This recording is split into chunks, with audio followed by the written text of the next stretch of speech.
This live stream brought to you by the Excelsior Citizen and these generous sponsors. Since 1974, Chuck Anderson Ford has proudly served the community's automotive needs.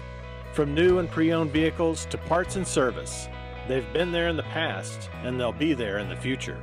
Visit Chuck Anderson Ford today. Does shelter insurance cover shiny red cars? Yeah. What about purple vans? Also, yes.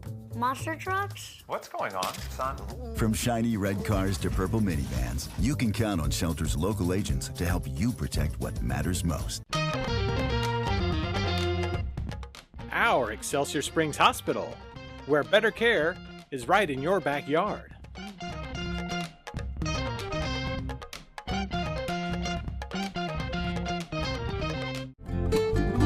The Simmons Sales Team, your hometown realtors.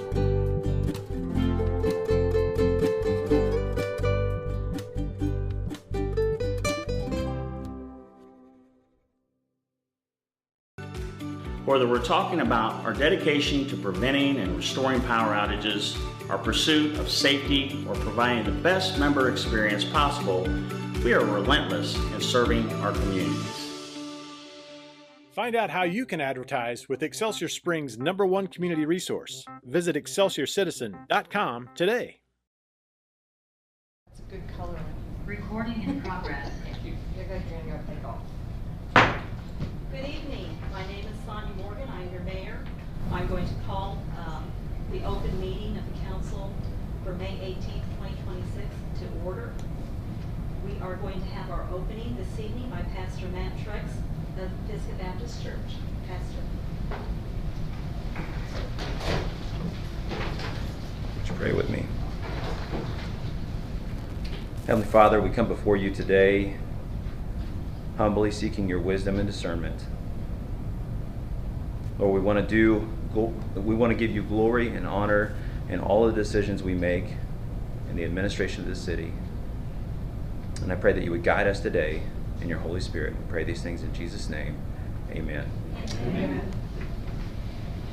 I pledge allegiance to the flag of the United States of America and to the republic for which it stands, one nation, under God, indivisible, with liberty and justice for all.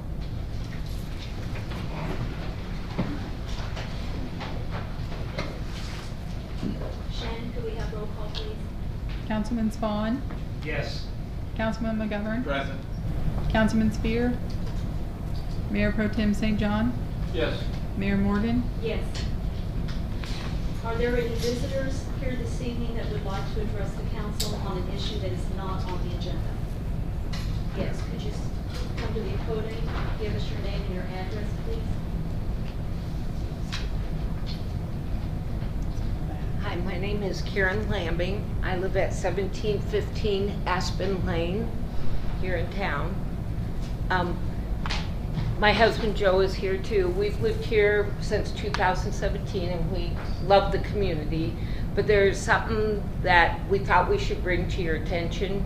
Our home is on Aspen Lane, but the backyard abuts Brunke Road.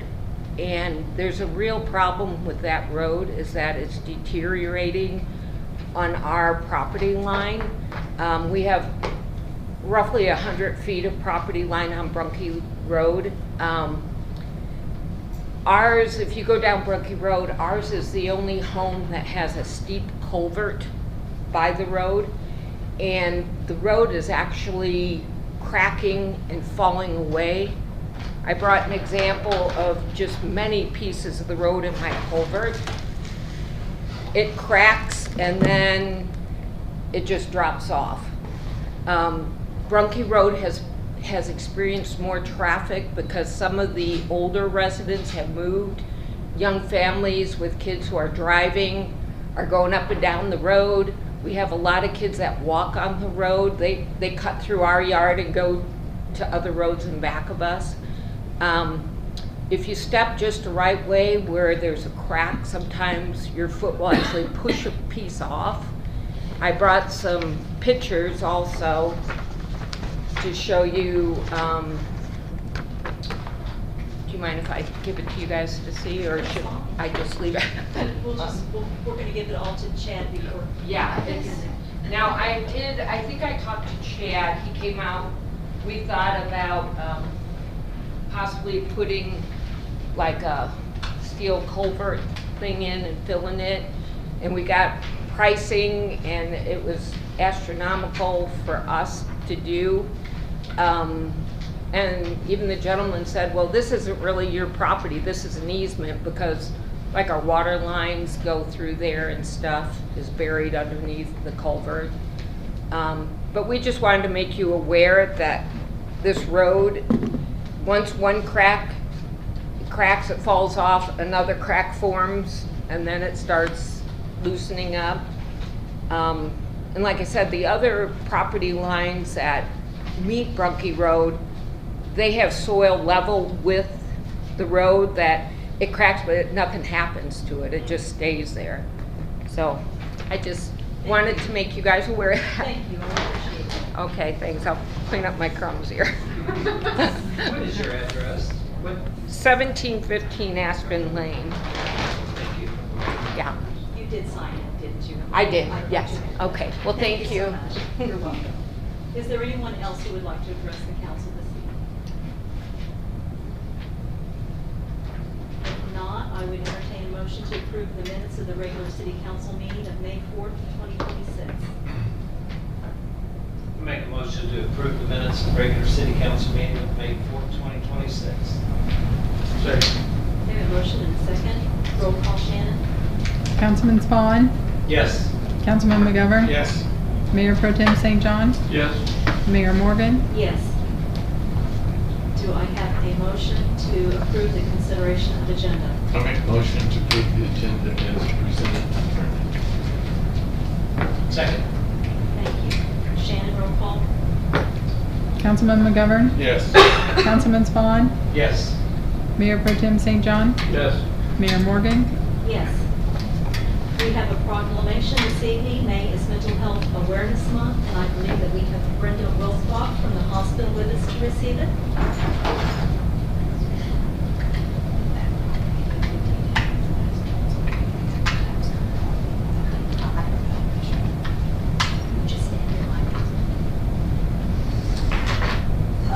Proclamation Mental Health Awareness Month, May 2026. Whereas mental health is essential to overall health, well-being, and quality of life, and whereas all people face challenges in life that can affect their mental health and emotional well-being, and whereas prevention and early intervention are effective ways to reduce the impact of mental health conditions, and whereas strong mental health contributes to well-being of families, schools, workplaces, and the broader community, and whereas practical tools and supportive resources can help individuals build resilience and improve mental wellness, and whereas mental health conditions are common and affect millions of Americans each year, and whereas with effective treatment and support, individuals experiencing mental health conditions can recover and lead full, productive lives, and whereas businesses, schools, healthcare providers, government agencies, organizations, and citizens all share responsibility to promote mental wellness, support prevention efforts, and reduce stigma surrounding mental illness. Now, therefore, I, Sonia Morgan, Mayor of Excelsior Springs, Missouri, do hereby proclaim May 2026 as Mental Health Month in Excelsior Springs. I encourage all citizens, public and private institutions, businesses, schools, and community organizations to increase awareness and understanding of mental health, promote mental wellness, support those experiencing mental health challenges, and advocate for accessible and appropriate services for all individuals.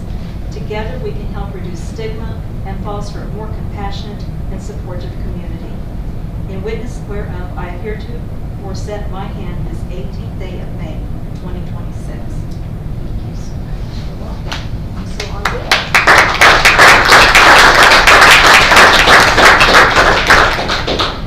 Thank you.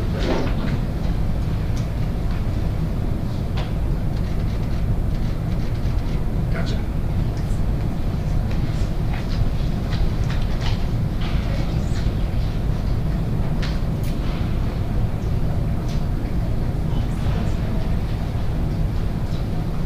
this time we will have a presentation of the annual report from the Excelsior Springs Hospital.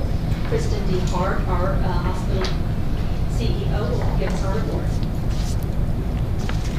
Good evening, Mayor Morgan and esteemed council members. It's always a pleasure to get to spend some time with you all. I just did some quick math on my fingers. This is my 9th year presenting to the council, so how exciting. It has been a great year for the hospital, and certainly always appreciate your support. I know that there is a looming storm outside, so we'll have slides available for you later if you need those. But wanted to just spend a few minutes with you to say thank you for your support this year and give you an overview of the hospital and what's happened in the year 2025.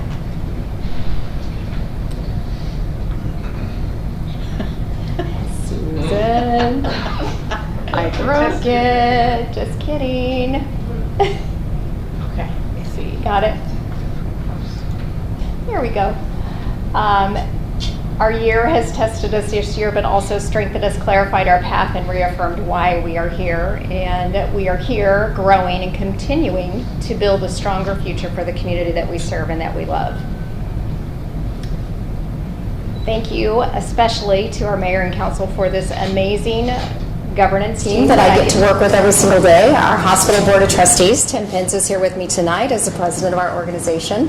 And we are so very, very thankful for our appointed council or board of trustees, and also the gift of having Mayor Pro Tem Reggie St. John as our liaison. He is an amazing liaison to our hospital, and we always appreciate. He's just one of the team when we have our governing board meetings now, and appreciate that. Our board is certainly a true gift, and they support our mission every day. Our numbers in 2025 results kind of tell the story. Overall statistics, it was a pretty stable environment between 24 to 25. Not a lot of changes. There was some stabilization happening in the organization, but some of the areas that you'll see some decreased areas, looking at home health and hospice, we did make a tough decision to have to close those 2 service lines during the year 2025 in April, so shortened statistics there for the year of 2025. Also, you'll see that surgery volume was significantly decreased. Dr. Nesperi was our general surgeon, was an employed surgeon with us for years, and resigned his position towards the end of 2024 and then passed away shortly after that. We do have surgical services available now, but on a contracted basis. And so they are in about 1 day a week now doing their surgery services. Therapy continues to grow, and one of my most favorite areas that I like to talk about is also our meals and meals served. That 133,500 meals in 2024, didn't think we could exceed that number, and that has only gone up 141,000 meals in the year, and that's before our MVP program has kicked off in January of this year. So we do look at that as part of our community support and our community engagement to make sure that folks have access to healthy foods and also reasonably priced foods and food that tastes good. We mean a lot to this community, and our community means a lot to us. I always like to share that not only are we your healthcare provider, but we also are a major local employer, and we are providing those careers and a significant driver to our local community. Essential for our growth, for attracting new families and businesses. And we are a cornerstone of the community infrastructure. What we have found across the United States is that communities without hospitals continue to struggle. Top of mind and why we're here, our community needs a health assessment that is done through the Clay County and the Northland Health Alliance. These are community needs assessment surveys that are done every 3 years. We are in year 3, 2024 was our last year. And those top 3 concerns remain: access to care, behavioral health, and chronic disease. So to share a few things of how we're highlighting our access to care, we can go ahead and move forward. Thank you. Focus area has been focused on primary care across the Northland and across the United States. I'd like to ask just a quick survey. You can raise your hand or not, but how many in the room have a primary care physician? That's excellent to see. There are a lot of folks that choose to not have a primary care physician. It's too difficult to make appointments, or it's too complicated, much easier to just get into a small urgent care or express clinics. And what we have found is that those folks that don't have access to primary care physicians oftentimes have challenges in their overall health because their health is not coordinated through one specific key point. So having a PCP has been a big focus, being able to get folks in, monitoring overall health, making sure that that person has the history of your medical care and your medical history. Cost tends to be less expensive because when folks have access to primary care, they're not surfing through the emergency departments or seeking non-emergency care in the emergency room or urgency rooms. And referrals, our doctors can make recommendations to other medical specialists and typically get you in a little sooner than if you're trying to do that on your own. And prevention, by doing annual screening performances and assessing changes that need to be addressed, primary care can actually be a life-saving move for folks that need that interventional care. A large area of focus for us is our behavioral health area and looking at our youth care, pediatric and adolescent psychiatric services continues to rise sharply. The demands are increasing. We have a great relationship with our school district and are doing some really great things with allowing Dr. Pippin to come in as our child psychologist, going in and assessing the students in their school setting, because sometimes students, when they're coming into a physician clinic, that gets a little overwhelming. But if we can do observation and assessments in their school-based setting, we're getting to see a more complete picture of what that child might be experiencing in their school. It's also given us group therapy expansions this year and faster ED to outpatient transitions. One area that I'm so very, very proud of is our relationship with the Children's Services Fund of Clay County. In the year 2025, we were granted a significant grant of $1.55 million. And with that, our psychiatric services team, with the support from that grant, provided 2,450 mental health encounters in 2025. I am most proud of the crisis services that are responding, that work that's being done for our children. We were able to get 30 children that were coming in through the ED services in acute mental crisis evaluated by our crisis intervention team within 60 minutes. When we first started the psychiatric services department, we were finding that folks that were needing psychiatric services sometimes weren't even being referred because they were saying it was too hard to get in, either down in the city, or there weren't resources available, or the wait lists were just so extreme that parents were taking their children home and undergoing crisis in their home. So every child has been receiving an immediate safety plan, either safely discharged, either to an acute psychiatric care center or home with structured family support, or being referred into our outpatient services department. What we also found this year is our children, when their numbers that are coming through the ED services actually were decreased. And I thought, this must be an anomaly. Something's not right here. And what we were able to identify, Brenda Wilsbach, who was just here receiving the proclamation, has helped us with those numbers to say, those folks that are in a crisis now, those children know that they have access to the psychiatric services area and usually are already an established patient, and so can bypass the ED, knowing that their services can be provided to us in either through a call, getting them connected to their therapist or their counselor or their psychiatrist in the children's area. So actually, yes, seeing our numbers are decreasing as far as going through the ED services because we're getting quicker access to care through psychiatric services. Quality never changes. The recommendations and requirements continue to be ongoing in the hospital setting, and we are very focused on our patient safety, clinical outcomes, the patient experience, which is most important to us, care coordination, and actually operational efficiencies. One of those areas that I want to talk about just briefly is the clinical outcomes, monitoring key conditions, and reducing risk. We have a really phenomenal relationship with the University of Kansas Health System at Liberty. And we have been working around the clock to work with them on time to transfer for stroke and trauma and sepsis patients, primarily for stroke and trauma, consistently under 50 minutes. So that is a patient that is being brought or arriving in our ED, being assessed, ambulance called, and over to Liberty Hospital more times than not in less than 30 minutes.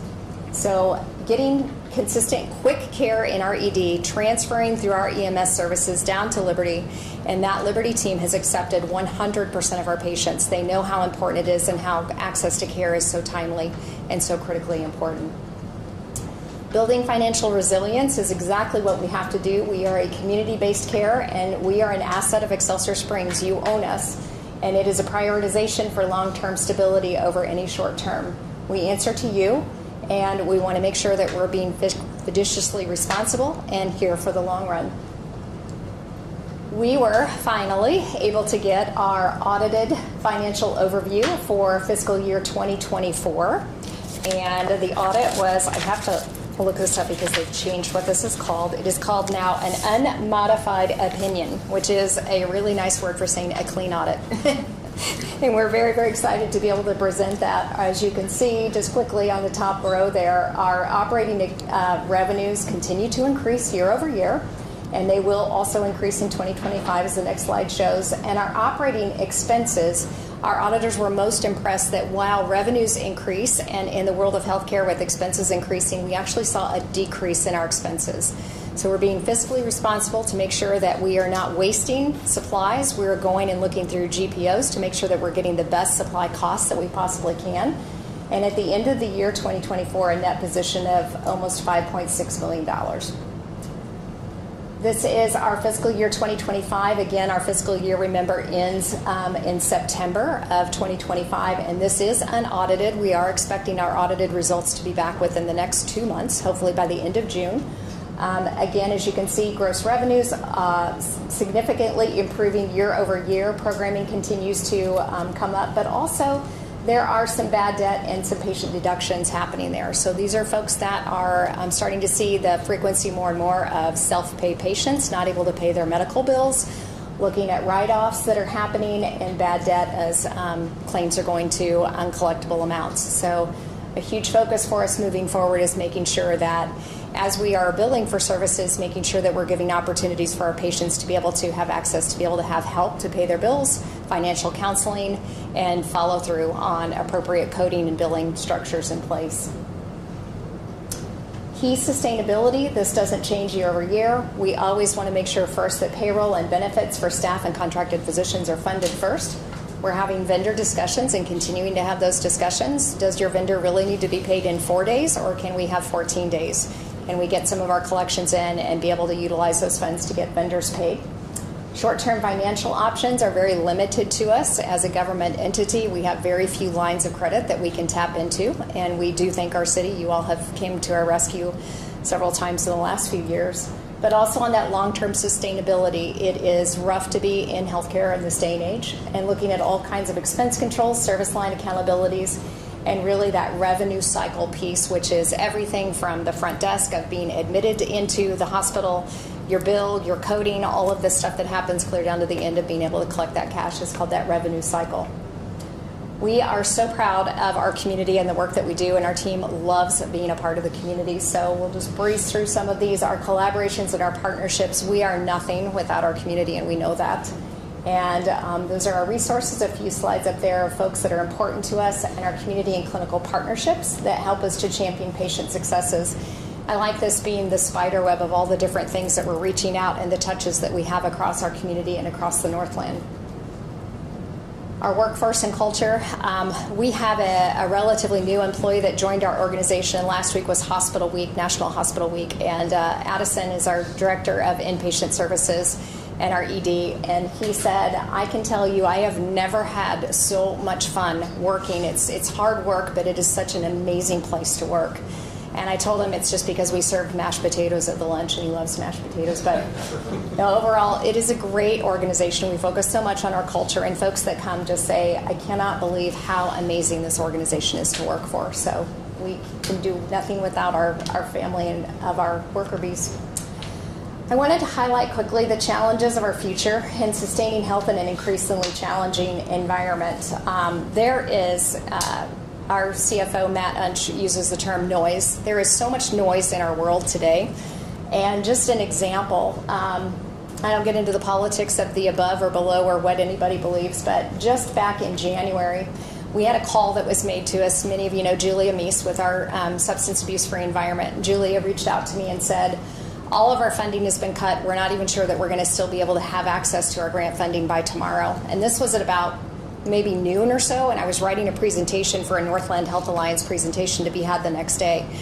And I was like, we're going to get through it, we're going to get through it. And so here was what was posted. The administration slashes funding for substance abuse mental health programs nationwide, and they rolled back $2 billion in mental health addiction grant cuts, all this stuff. Later that night, Julia Meese called me and she said, oh my gosh, they reversed it all. And I was like, so here I am writing slides. cut, paste, cut, paste, cut, paste, slide, slide, slide. And the next day, that news had, the second part of that news hadn't even made it back to many of the leaders that I was in the meeting with. Some of the folks from Clay County said, where did you hear that it had been cut back? Where did you hear that it changed? So it's things like this, that there's just so much of this up and down and so many changes that are coming. And we do know that House Bill 1 will affect what we're doing here in Missouri, and will affect, and a lot of folks will be losing their insurance. And with folks hearing this and rural hospitals closing and all of the different things that are happening there, all of this noise happening, we realize that we may not have the opportunity to affect everything up here, but we can affect what's happening here locally. Our community still needs care, and when we can focus on that care and our folks still deserving the care they deserve, we have to be stable and we have to know our approach and what we're doing. So some of these challenges are beyond our control. We are going to continue to roll with some of the punches, but we are, I assure you, consistently making edits and making sure that our expenses stay low, that our services stay good, that the services that we're offering to our community members are valuable to our service members here, and that we're making good decisions moving forward. There are a lot of challenges out there in the world of rural hospitals: the financial instability and rising costs, limited access to specialty care, regulatory technology pressures. None of these are stopping. They're continuing on at full speed. But we have developed phenomenal resources and partners out there. Stroudwater is an organization that has provided amazing consultation to rural health providers, all free for service. Basically on websites, helping us to identify, are there any opportunities that we can do things better, more efficiently, less expensive. PSN, Premier Services Networks, provides physician services to our organization. Sometimes physicians don't necessarily need to be full-time in a rural hospital, but maybe one day a week or maybe one day a month, and that's getting services. So our most recent is Dr. John Matson is with Wound Care. He comes to us one day a week from PSN, and we started with one day a month, and already now he's one day a week, and he's seen about 30 to 35 patients in his clinic each day. Our stance and Our stance and investment in our future, we remain very confident about our future. I know I am surrounded with absolutely the best. We are not about giving up, and we do amazing things every single day, and we'll continue to do so long term into this future. So a lot of people ask, how can we help you? So I said, we can help because it works when we work together. Please choose local services when it's available. Support recruitment of our staff when you see them in the community. We love saying hi to folks, and I hope that you'll ask what they do and what they do in the hospital. Engaging in our community health initiatives. It's always frustrating to put together a program and have one or two people show up, but I still believe and tell my staff that one or two persons that came and attended that event probably learned something from us and will take value from that back to their friends and coworkers. And then really advocate for rural health care at a state and a local level. I do want to take just a minute to share that with some of the most recent updates from the Rural Health Transformation Forum, where the state of Missouri is getting about $216 million. You've probably heard this. In the initial proposal that has come back out again, Clay County is not included as rural health because they're actually taking it by county. Clay County is not considered to be a rural health community.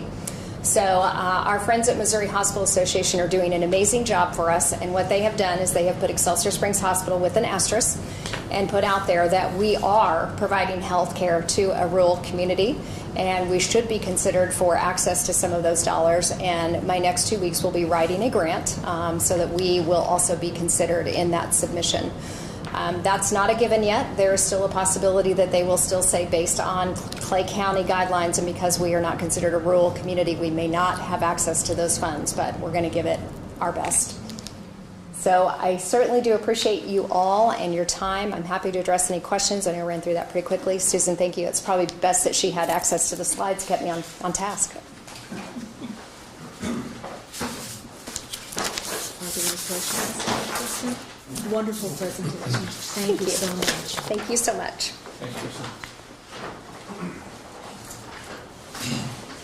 Okay, number 3 on the agenda is consideration of awarding the sewer main rehabilitation project and agreement to Visu Sewer of Missouri LLC, resolution number 1659. Our Public Works Director, Chad Birdsong, will present this. Good evening, Madam Mayor and members of the council. Attached for your consideration is a resolution providing your approval to authorize the city manager to execute the notice of award to the low bidder and to authorize the city manager to execute the agreement between the general contractor and the city for the sanitary sewer rehabilitation project per the approved design and construction specifications. We advertised and solicited bids from general contractors through Drexel for the rehabilitation part of our sewer system with a 30-day posting from April 5th to May 5th. 5 qualified general contractors submitted bids by the deadline on May 5th at 10 a.m. The consulting engineer of McClure and I have evaluated the submittals and identified the apparent low bidder to be VisuSewer. McClure has submitted a recommendation to award the contract to VisuSewer of Missouri, LLC, in the amount of $1,078,792.50. And this is funded through our Army Corps of Engineers grant of 75% and capital improvement matching funds of 25%. Job experience references and unit bid prices have been checked and confirmed, and I concur with this recommendation. Thus, I am recommending the city execute the construction agreement upon receipt of the required documentation from the general contractor and issue the notice of award and notice to proceed from VisuSewer of Missouri. Like I said, the resolution is attached, the agreement is attached, recommendation letter is attached, and the bid tab is attached. I'd be happy to answer any questions that you may have.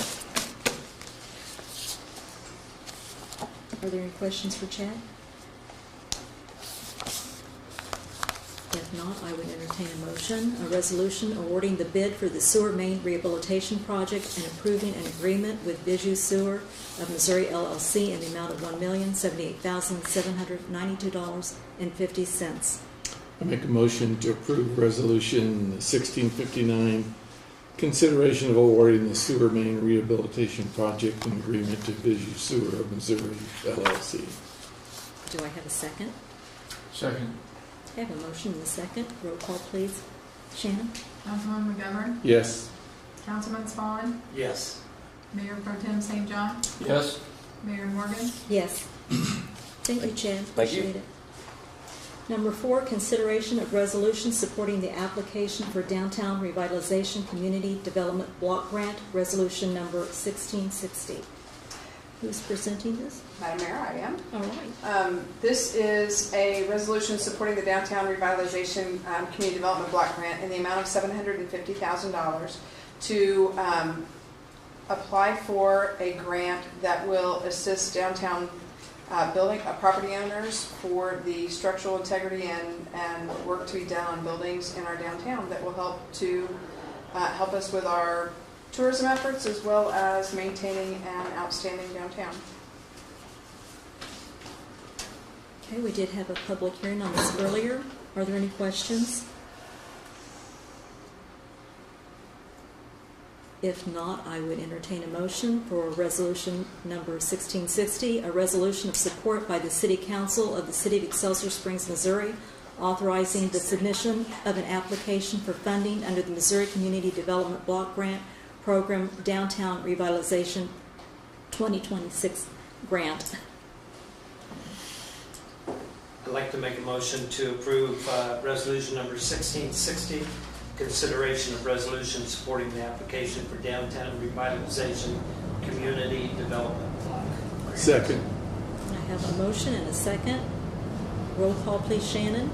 Councilman Spawn? Yes. Councilman McGovern? Yes. Mayor Pro Tem St. John? Yes. Mayor Morgan? Yes.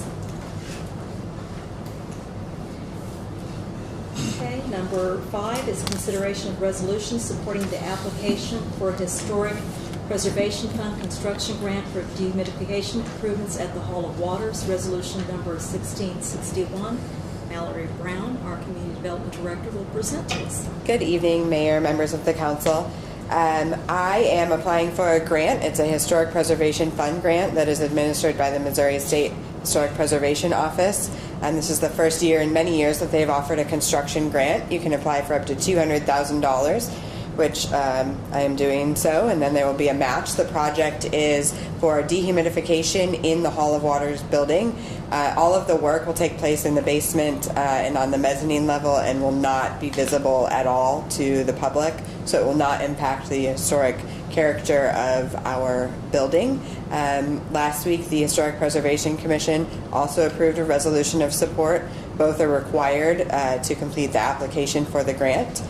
I think it was a few years ago, the city got a quote on what dehumidification would cost, and based on that quote, we are requesting $200,000, and then the remaining balance of that project, which is approximately $205,000 would be considered the city's match, which is above and beyond what is required for the match under the grant, which is 40%.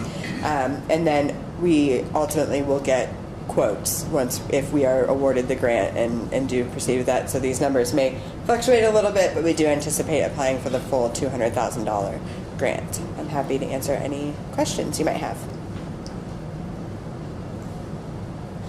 there any questions for Mallory? Hearing none, I would entertain a motion on resolution number 1661, a resolution of the City Council of the City of Excelsior Springs, Missouri, supporting the application for Historic Preservation Fund construction grant for dehumidification improvements at the Hall of Waters.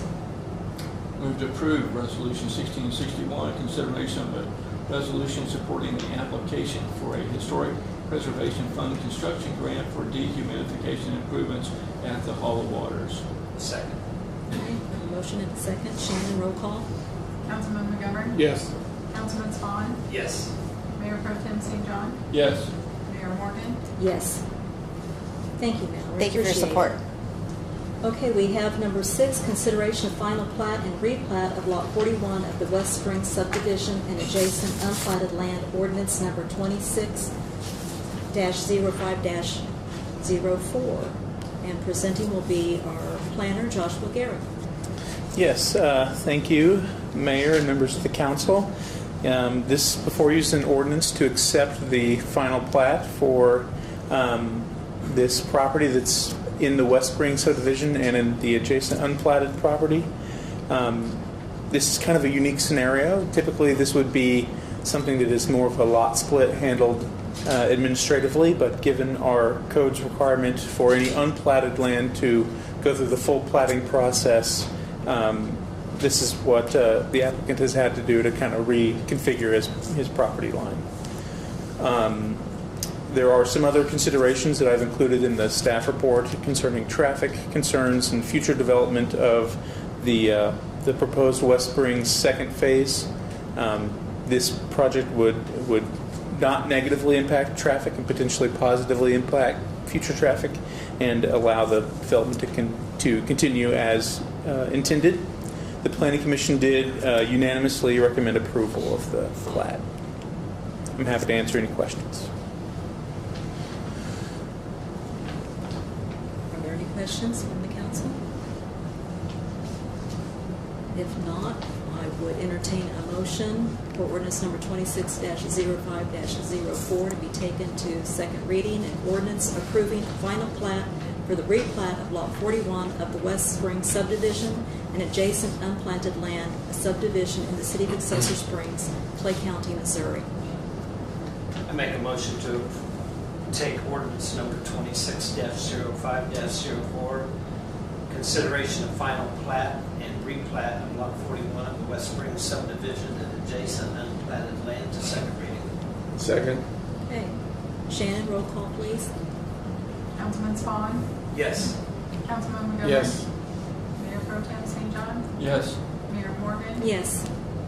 Okay, we entertain a motion on ordinance number 26-05-04, an ordinance approving a final plat for replat of Lot 41 of the West Springs subdivision and adjacent unplatted land, a subdivision in the city of Excelsior Springs, Clay County, Missouri. Move to approve ordinance 26-05-04, consideration of final plat and replat of Lot 41 of West Springs subdivision and adjacent unplatted land. Second. We have a motion and a second. Shannon, roll call, please. Councilman Spawn? Yes. Councilman McGovern? Yes. Mayor Pro Tem St. John? Yes. Mayor Morgan? Yes. All right. Number 7 is consideration of a special use permit to operate a short-term rental at 207 Lena Street, ordinance number 26-05-05. Joshua's going to present that also. Yes. Thank you again. As you mentioned, this is a special use permit to operate a short-term rental at 207 Lena Street. The applicant submitted an application to operate short-term rental. It'll be advertised on Airbnb and VRBO, I believe. And the The application complies with all of our requirements concerning parking, separation, distance, and the other requirements outlined in our code concerning short-term rentals. This went to the Planning Commission. There were a few neighbors who were notified of the short-term rental or the public hearing, and they attended and had some concerns, the typical concerns that people have of short-term rentals. Fortunately, the applicant was there to provide some clarification, and I believe after the public hearing, they met with the neighbors and exchanged contact information. The applicant is local, so should any issues arise or any need to contact them, they are on hand and able to address those concerns. The Planning Commission did unanimously vote to recommend approval of this as well. Happy to answer any questions. One of the issues that was in one of the documents I was looking at was the desire to have occupancy of 6, but the way it's structured, it would be an occupancy of 4. Am I correct on that? That is correct. Okay. So for adults, I should say. Yeah. The code limits the number of occupancy to 2 adults per bedroom, and there are 2 bedrooms in the home, which would be 4. There could be additional children, though. Thank you. Yep. Are there any other questions? If not, I would entertain a motion for ordinance number 26-05-05 to take to second reading, an ordinance of the City of Excelsior Springs, Missouri, authorizing a special use permit to operate a short-term rental for the property located at 207 Lena Street, Excelsior Springs, Missouri. I make a motion to take ordinance 26-05-05, consideration of a special use permit to operate a short-term rental at 207 Lena Street to second reading. Here's a second. Second. Okay, I have a motion and a second. Shannon, roll call, please. Councilman McGovern? Yes. Councilman Spawn? Yes. Mayor Pro Tem St. John? Yes. Mayor Morgan? Yes. I would entertain a motion for ordinance number 26-05-05, an ordinance of the City of Excelsior Springs, Missouri, authorizing a special use permit to operate a short-term rental for the property located at 207 Lena Street, Excelsior Springs, Missouri. I make a motion to approve ordinance number 26-05-05, consideration of special use permit to operate a short-term rental at 207 Lena Street. Second. I have a motion and a second. Shannon, roll call, please. Councilman Spawn? Yes. Councilman McGovern? Yes. Mayor Pro Tem St. John? Yes. Mayor Morgan? Yes. Thank you, Joshua. Congratulations. Thank you. Oh, were they here? I didn't realize. Thank you. Thank you for attending. Yes. All right, number 8, April 2026 monthly revenue report and financials for review. And Vonda Floyd, our finance director, is going to present this evening. Good evening, Mayor and Council. Within your council packets for your review are the April financials that the Finance Department has prepared for you. The appropriations are in accordance with the city's purchasing policy and are as follows. Appropriations on April the 2nd, 2026, $159,146.31. And appropriations on April the 9th, $557,192.93. And within that group of appropriations, there was a $283,028 payment to Minnesota Elevator. Just to clarify, and that is not the final payment on our elevator repairs, but we're still waiting on that to be released, pending some repairs. Appropriations on April the 16th, $162,878.16. And appropriations on April the 30th of $310,873.42. Payroll on April the 15th, $497,512.52. And payroll on April the 30th, $468,681.16. For a total appropriations $2,156,284.50. Within your packet was a 35-page revenue report, And on page 35, you see that our revenues received in the month of April were $2,353,636.68. Be glad to answer any questions if you have them. Are there any questions this evening for Vonda? Thank you. Thank you so much. City Manager. Just a few comments, a few shout outs. First to our Career Center students for helping take down the dome for our outdoor pool. We appreciate their help and simply could not do it without them. To fire for containing the fire at the outbuilding at 410 Superior. We appreciate you doing that. And to Deputy Chief Cameron White for MVP training. He provided some specialized training for our volunteers that deliver our meals and a visit meals. And then Public Works, mowing along 69 Highway. It always looks so nice when that gets done, and it wouldn't get done if we didn't have our Public Works employees doing that.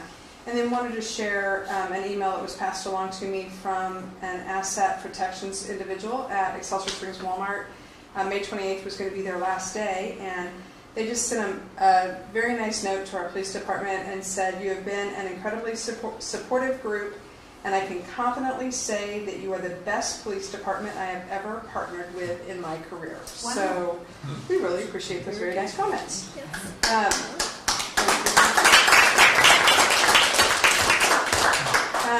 We will be demolishing the Rock House that's located on Main Street. It is in the floodway and cannot be renovated in its current place. But rest assured that those limestone bricks or rocks that will come down with that building will be reused in historic projects throughout our community. So we will be, the city will be maintaining those rocks and will be using them in other historic projects. And then on May 22nd, we will have a special meeting at 9 a.m. for the consideration of a visitor tax. And it is a consideration to put this on a ballot so that our residents can decide if they'd like to have a visitor's tax. And we will be doing that on Friday morning. That's all I have. All right, very good. Thank you. John, do you have anything this evening? Lindsay, for you and your team, I just want to thank you for all the work that you did on that CDBG downtown revitalization grant. I know how difficult those things are, and I appreciate that $750,000 will make a nice difference downtown. I appreciate it. Thank you. Thank you, guys. That's it. Mark? No comments tonight. Reggie? Last week got to spend some time with the Citizens Leadership Academy. Had 2 graduations, one during the day and one in the evening. And the thing that, well, besides the fact that the water treatment plant happens to be the highlight of that whole process, everybody talks about water treatment because it is kind of cool. You know, if you haven't done it, you need to go through that. And they also make mention of how all the departments work together, and act surprised by that. And I'm glad I'm not surprised by that. I appreciate everything done by all the different departments. And also, a couple of folks have been here with us for a while. Noel White, 26 years, and Curtis Willamets, 17 years. And you know, again, I appreciate the folks that make their careers here. And one of the things, you know, May is the month of, there's so many things. Well, it's also Stroke Awareness Month, and so, you know, be aware of those around you, because sometimes that can hit, and the individual doesn't even realize what it is, and it takes an outside perspective to pull that into place. Thanks. Thank you.